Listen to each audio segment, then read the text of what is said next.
Shalom saudaraku yang dikasihi Tuhan. Hari ini kita mau melanjutkan kembali pelajaran The Secret of Judas. Kita sudah masuk ke bagian contoh-contoh gitu. Di ayat yang kelima sudah masuk ke contoh-contoh. Ayat yang keempat itu prolog tentang orang-orang fasik. Kelima ini contoh. Nanti ada lagi yang keenam itu tentang malaikat-malaikat. Nanti yang ketujuh tentang Sodom dan Gomora dan macam-macam hal. Kita kan belajar satu demi satu, ayat demi ayat, kalimat demi kalimat. Kita dalam bahasa Jawa itu preteli, atau kita lihat satu demi satu apa isi hatinya Tuhan. Ini kitab Yudas ini menarik. Waktu saya tulis ini itu sangat indah. Alkitab ini sangat luar biasa. Itu membuat hidup kita ini bisa saklek, bisa sesuai ISO-nya Tuhan. Kita harus mengenal ISO 9001. Ini firman Tuhan itu punya ISO, yaitu firman Tuhan. Seluruh dunia, berbagai latar belakang, berbagai umur, macam-macam pendidikan. Satu buku firman Tuhan itu ISO-nya Tuhan. Saat kita menuruti ISO-nya Tuhan, maka kita akan jadi seperti Kristus. Matius 5:48 mengatakan, hendaklah engkau sempurna seperti Bapamu sempurna. Efesus 4 yang ketiga, kita bertumbuh dalam segala hal ke arah Dia dan menuju kepenuhan Kristus. Itu saudaraku. Itu Efesus 4 ayat 13, 14, 15, 16 itu cerita tentang itu. Kita belajar masuk ke contoh bangsa Israel. Ya, yang pertama, video yang sebelumnya kita belajar diingatkan walaupun sudah tahu. Kemarin itu diberitahu walaupun sudah tahu, diingatkan walaupun sudah ingat. Itu yang Israel. Sekarang kita belajar bahwa ini ya, tapi saya ingin mengingatkan kamu walaupun kamu pernah mengetahui hal ini. Itu A. B, bahwa Tuhan sesudah menyelamatkan umat itu keluar dari tanah Mesir. Siapa umat itu? Ya Israel yang keluar dari tanah Mesir.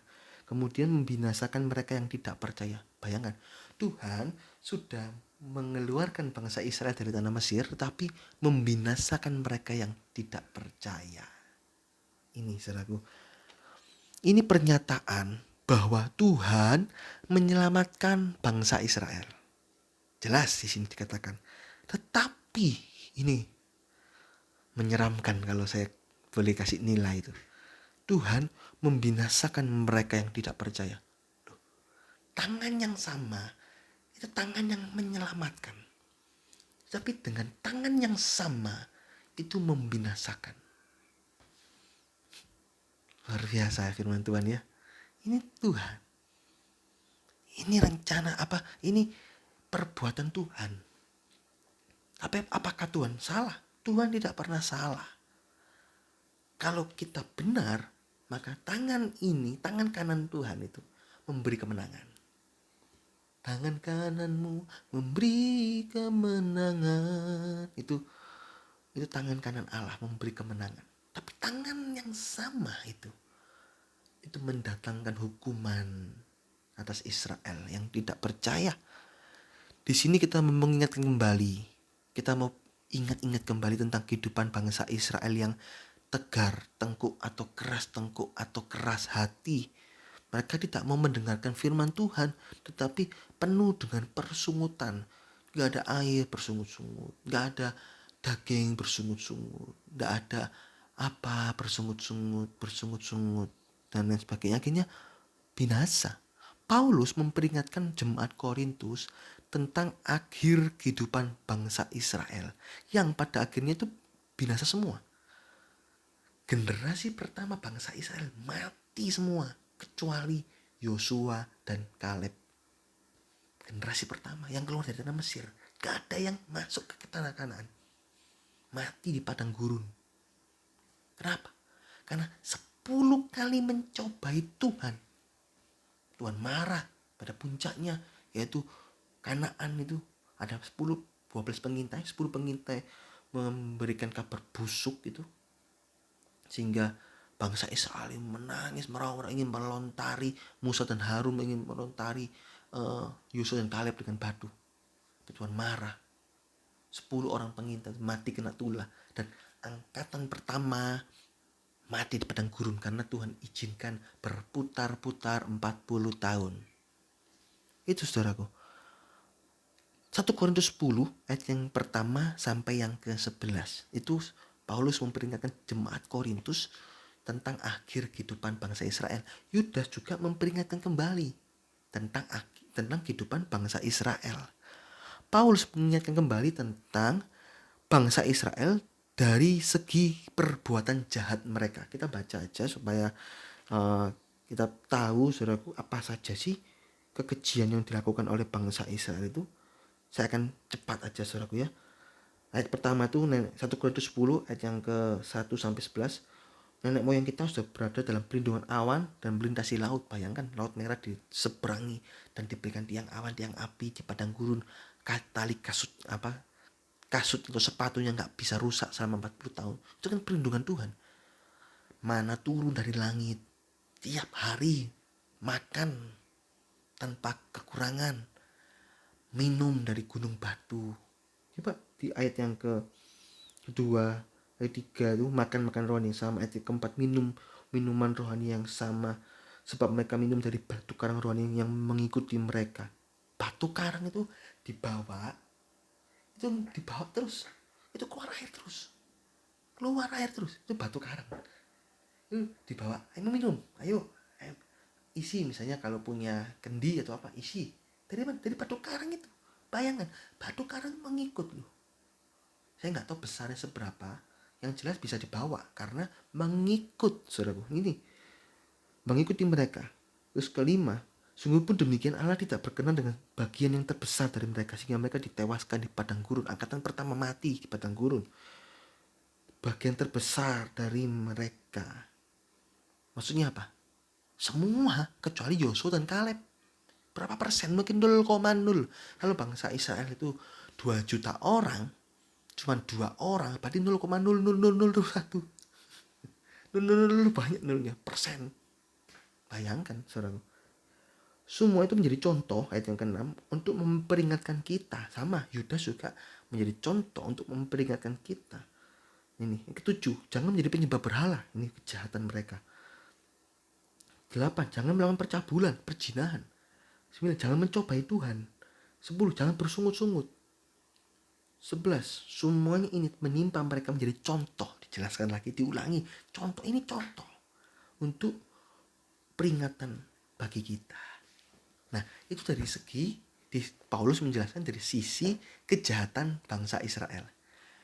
Yudas menjelaskan dari sisi ketidakpercayaan mereka. Saling melengkapi ya saudaraku ya. Paulus menjelaskan dari kejahatan, Yudas menjelaskan dari ketidakpercayaan mereka. Ayat yang kelima ini menjelaskan kehancuran umat Allah akibat tidak percaya. Padahal Allah sudah menyediakan mujizat dan kebesarannya di hadapan mereka. Bayangkan 10 tulah, bekal-bekal diberikan, roti mana, air keluar dan lain sebagainya. Tapi mereka tetap tidak masuk ke tanah perjanjian sebab tidak percaya. Puncaknya ini ceritanya, tadi saya sudah jelaskan, 10 pengintai ini mengabarkan kabar busuk di mana mereka tidak bisa masuk ke tanah perjanjian karena penduduknya itu raksasa. Sedangkan mereka itu seperti belalang. Itu ada di dalam Bilangan 13 ayat yang ke-32 dan seterusnya. Itu Bilangan pasal 13 itu. Lu bayangkan, penduduk Kanaan itu raksasa, kita orang Israel seperti belalang. Berarti kan perbandingannya itu loh, sudah. Ini kabar hoax. Istilah hoax itu bukan hanya ada saat-saat ini, tapi sudah zaman Israel hoax. Masa sih penduduk Kanaan itu raksasa dan kita seperti belalang? Bayangkan belalang, saudaraku. Belalang itu kecil. Gak setinggi itu. Karena Kanaan itu ya raksasa memang. Raksasa tinggi memang mungkin. Kalau Israel mungkin 160 mungkin. Ini kita kasar ngawur. Mereka tuh 2,5 meter lah kasarannya. Atau 3 meter. Kan separuhnya. 3 meter mungkin, tinggi gitu. Mungkin aneh ya, 3 meter, 2,5 meter gitu. Kan separuhnya. Tapi ini belalang. Belalang kecil. Ini hoax. Hoax zaman Israel. Sudah ada hoax, saudara. Yosua dan Kaleb mencoba menetralisir itu dalam Bilangan 13 ayat ke-30, tapi mereka tetap tidak mau mendengarkan. Mereka tetap tidak percaya. Yosua dan Kaleb mengerti janji Tuhan bahwa jika Tuhan berkenan untuk memasukkan bangsa Israel ke tanah Kanaan, pasti janjinya ditepati. Bilangan 14 ayat 7 sampai 8 pasti ditepati. Pasti, tapi bangsa Israel mengatakan tidak percaya. Bahkan mereka mau melontari Yosua dan Kaleb, Musa dan Harun tuh dengan batu.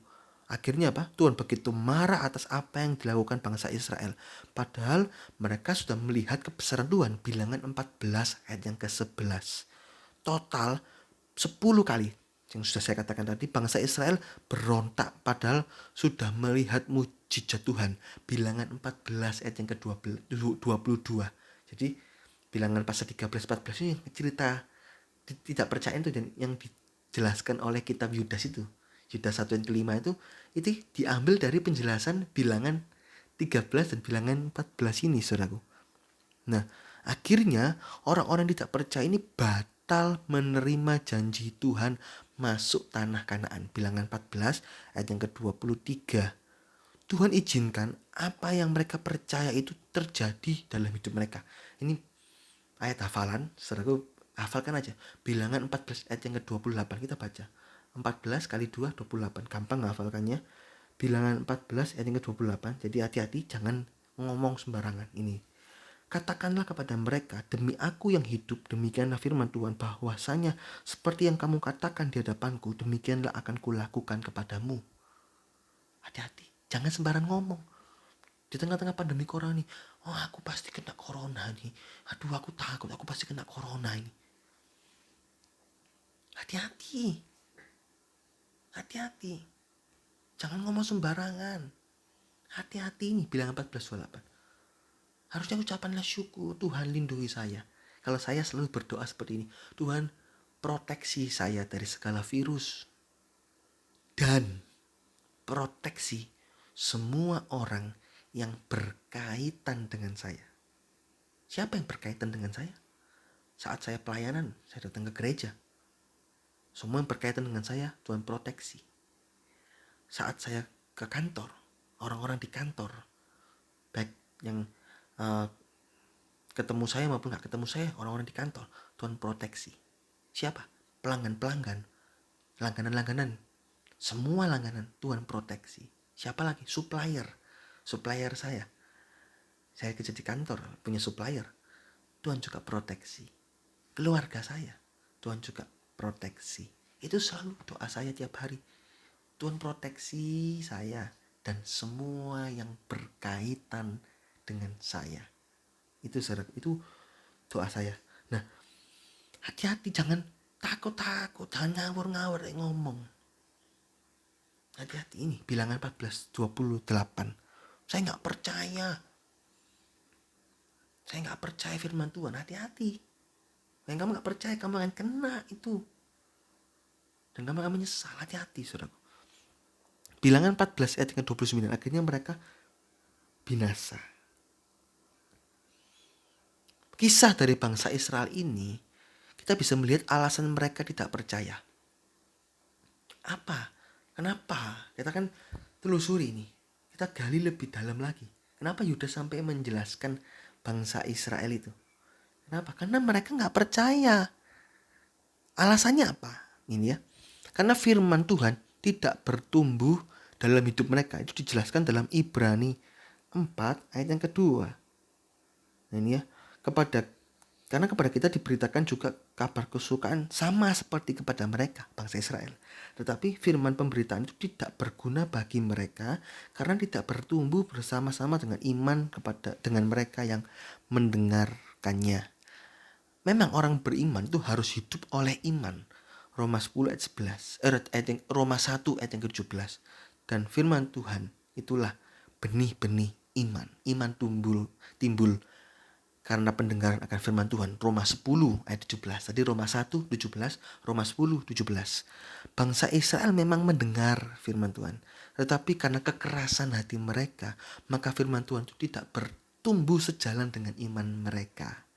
Itu saudaraku. Akibatnya mereka mudah diombang-ambingkan oleh berita dan angin pengajaran yang menyesatkan. Efesus 4 ayat yang ke-14. Efesus 4 ayat yang ke-14 dikatakan, sehingga kita bukan lagi anak-anak yang diombang-ambingkan oleh rupa-rupa angin pengajaran atau oleh permainan palsu manusia dalam kelicikan mereka yang menyesatkan.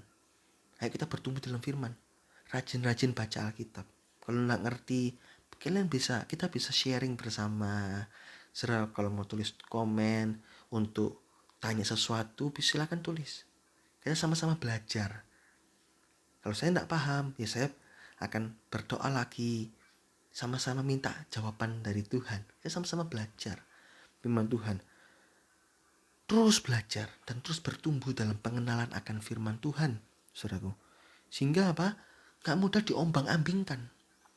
Nanti ada pengajaran apa ikut, ya baca, ada falsafah apa, aduh bingung.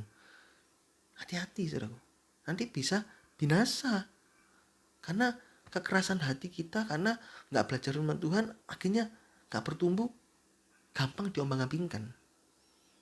Firman Tuhan itu begitu penting bagi pertumbuhan iman kita. Cara mendengarkan firman Tuhan yang benar adalah membuat hati kita itu menjadi tanah yang subur. Sehingga firman Tuhan bisa bertumbuh dan berbuah-buah dalam hidup kita. Itu ada di dalam Matius 13 ayat yang ke-23, saudaraku. Tanah yang subur adalah orang yang mau mendengar dan mengerti. Itu Matius 13 ayat 23 jelaskan. Kenapa benih itu bisa bertumbuh di tanah yang subur? Itu adalah orang-orang yang mau mendengar dan mengerti. Nah, kita bisa mendengar. Jangan mendengar tok, tapi masuk kuping kiri, keluar kuping kanan. Jangan. Ayo mengertilah. Masuk kuping kiri atau kuping kanan terserah. Tapi masuk dalam hati. Tanya-tanya Tuhan, apa artinya ini? Tanya-tanya saudara seiman, apa pengertiannya ini? Tanya-tanya gembala sidang kita. Tanya saudaraku, apa artinya ini? Sehingga kita bisa terus bertumbuh karena mengerti firman. Kita minta Roh Kudus membawa kita kepada pengertian firman yang benar. Yohanes 16 ayat yang ke-13. Setelah kita mengerti, kita harus mengambil keputusan untuk menerimanya. Menarik saudaraku, perumpamaan tanah yang subur. Matius 13 ayat yang ke-23, Markus 4 ayat yang ke-20, itu Lukas 8 ayat yang ke-15. Itu kan cerita tentang tanah yang subur. Tetapi diceritakan dalam berbagai sisi. Kalau di Matius ditulis dikatakan benih firman Tuhan itu subur karena mereka yang mendengar dan mengerti. Kalau Markus dijelaskan mereka yang mengerti dan menerima. Kalau kita ngerti, misalnya harus jujur misalnya, atau hidup suci, ayo kita terima. Jangan percaya aku gak bisa diterapkan firman Tuhan ini, terlalu susah, gak cocok dengan keadaan zaman sekarang, tidak relevan. Firman Tuhan itu relevan bagi sepanjang zaman. Firman Tuhan ini adalah buku yang termutakhir, buku yang melebihi dari segala ilmu pengetahuan yang ada. Bayangkan hoax. Saat ini kita baru mengerti hoax. Dulu bangsa Israel sudah ada hoax. Jelas. Firman Tuhan itu buku yang penuh dengan nubuatan yang bisa menembus sampai ke sorga. Ini firman Tuhan. Bible, ada bahasa Inggris itu disingkat Basic Information Before Leaving Earth. Informasi dasar sebelum meninggalkan bumi. Itu bahasa Inggris, ada orang-orang yang pinter singkatan itu dia buat seperti itu, saudaraku. Nah, setelah kita mengerti, harus diterima. Jangan merasa berat untuk dikerjakan, tapi bersukacitalah. Karena firman Tuhan itu gak berat. Firman Tuhan itu ringan dan senang. 1 Yohanes 5 ayat 4 itu ya. Ayat yang ketiga, yang keempat itu. Nah, jangan jadi beban yang berat untuk dilakukan. Yesaya 28 ayat 13 mengatakan hukum bertambah hukum, hukum bertambah hukum, sehingga kita tertindih hukum-hukum firman Tuhan. Karena apa? Karena terpaksa. Sehingga terpaksa. Seperti kalau kita bekerja dengan terpaksa, rasanya hari ini kok kerja lagi ya, kepingin libur. Tapi kalau kita kerja dengan senang, dengan gembira, kita nggak kerasa waktu kerja gitu. Cepet sudah sore, ya pulang. Nah itu saudaraku ya. Kemudian saudaraku, akhirnya mereka itu ditipu oleh iblis. Firman Tuhan itu menjadi tidak enak, tidak bebas, terlalu kaku gitu. Orang yang hanya menerima saja, mereka tidak akan tidak akan bertahan lama karena terhimpit oleh tipu daya dan kesukaran-kesukaran. Selain itu, mereka akan mengalami kejenuhan dalam menerima firman Tuhan yang begitu berat dalam kacamata mereka, dalam kacamata manusia jasmani. Nambah-nambah terus. Oleh karena itu, kita harus lanjutkan dalam tahap menyimpan sampai dalam hati. Firman Tuhan itu masuk dalam hati kita, hati yang tulus dan baik. Itu dalam Lukas 8 ayat yang ke-15. Tanah yang subur itu orang yang mau menerima dan masukkan dalam hati yang tulus dan baik. Saudara. Penerimaan firman Tuhan harus pada hati yang tulus, yaitu benar-benar merindukan firman Tuhan sebagai makanan rohaninya. Matius 4 ayat yang keempat. Aku perlu firman Tuhan. Aku kalau gak baca firman Tuhan, aku gak makan firman Tuhan, aku lemah, aku kalah. Aku gak bisa menjalani hidup. Baca firman Tuhan terus sebagai kesukaan. Seperti orang makan. Makan apa yang enak? Nasi goreng, capcay goreng, atau apa, macam-macam hal. Itu enak, itu nyaman makan itu. Enggak, enggak enak. Tapi nyaman makan firman Tuhan. Gali terus firman Tuhan. Itu hati yang tulus. Dan hati yang baik adalah hati yang rela dibentuk oleh firman Tuhan. Mengapa? Kisah Rasul 17 ayat yang ke-11 dikatakan jemaat Berea lebih baik hatinya daripada jemaat di Tesalonika. Saya baca aja Kisah 17 ayat yang ke-11. Orang Yahudi di kota itu lebih baik hatinya daripada orang Yahudi yang di Tesalonika. Itu konteksnya di ayat yang ke-16, ayat yang ke-10 itu tentang Berea. Kenapa lebih baik? Karena apa? Ini jelas menerima firman itu dengan segala kerelaan hati dan setiap hari mereka menyelidiki kitab suci. Dengan kerelaan hati, rela dibentuk. Firman Tuhan bilang apa? Aku mau dibentuk. Ku mau sepertimu Yesus, disempurnakan selalu dalam setiap jalanku, memuliakan namamu. Aku mau dibentuk oleh firman-Mu Tuhan. Itu saudaraku. Kita mau disucikan, mau dibentuk, dan kita mau menikmati firman Tuhan. Itu yang proses inilah yang membuat iman seseorang menjadi tumbuh. Yaitu mendengar, mengerti, mau menerima dengan hati yang tulus dan baik. Itu kesimpulannya saudaraku. Nah, bahayanya orang yang tidak percaya ini ya dapat disimpulkan. Ini kesimpulan bagian terakhir. Pertama, batal menerima janji Tuhan. Ibrani 4 ayat yang pertama dan ke-6 itu cerita tentang bangsa Israel. Janji Tuhan untuk diri kita bisa batal jika kita tidak percaya. Bukan Tuhan yang berniat membatalkannya. Ini saudara perlu garis bawahi di sini kalimatnya. Bukan Tuhan yang berniat membatalkannya, tetapi diri kita lah yang membuat janji itu menjadi batal. Contohnya orang Israel. Contohnya apa? Esau. Janji itu batal. Jadi jangan sekali selamat, tetap selamat. Walaupun berbuat dosa pasti selamat. Tidak, saudaraku. Bisa batal. Kalau kita tidak mempertahankan keselamatan itu dengan takut dan gentar. Filipi 2 ayat yang ke-12. Itu saudaraku. Bukan Tuhan yang membatalkan, tapi kita. Karena kita ini manusia bebas. Kita ini manusia bukan robot. Kita diberi pilihan. Oleh karena itu dikatakan dalam Lukas 12 ayat yang ke-57. Tidakkah engkau mengambil keputusan dari dirimu sendiri apa yang benar? Ayo kita mengambil keputusan, saudaraku. Kita sudah menerima janji firman Tuhan.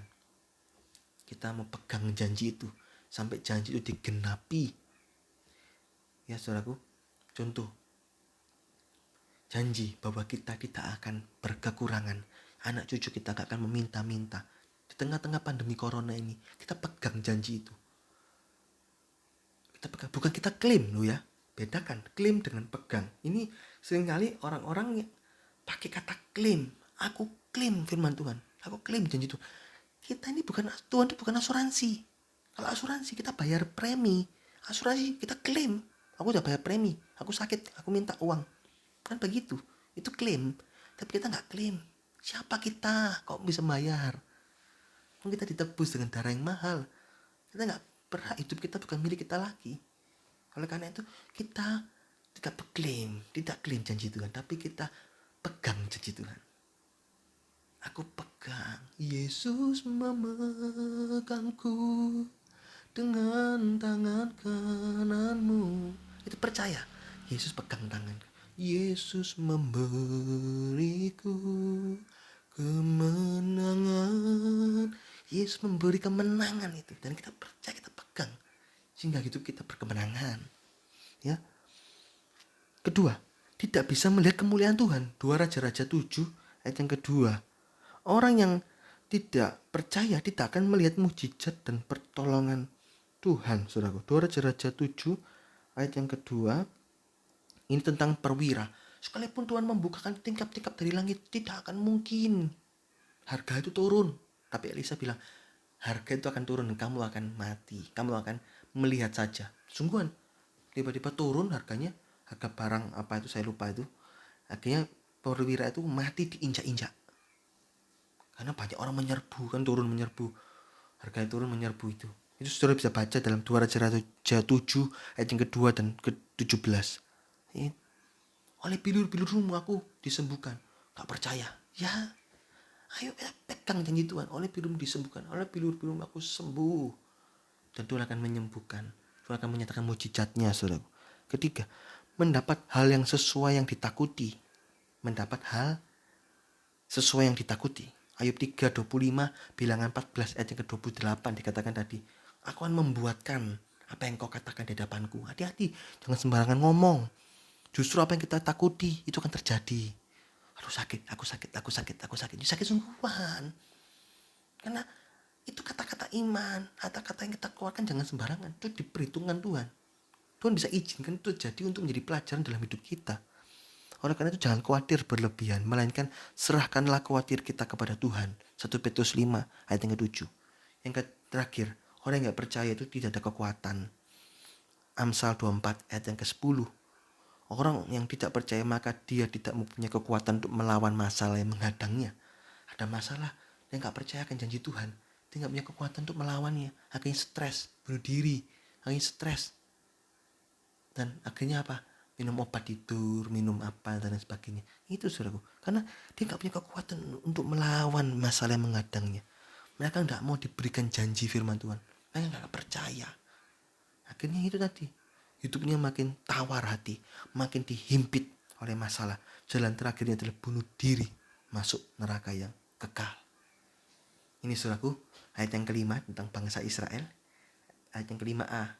Diberitahu walaupun sudah tahu, diingatkan walaupun sudah ingat. Contoh bangsa Israel.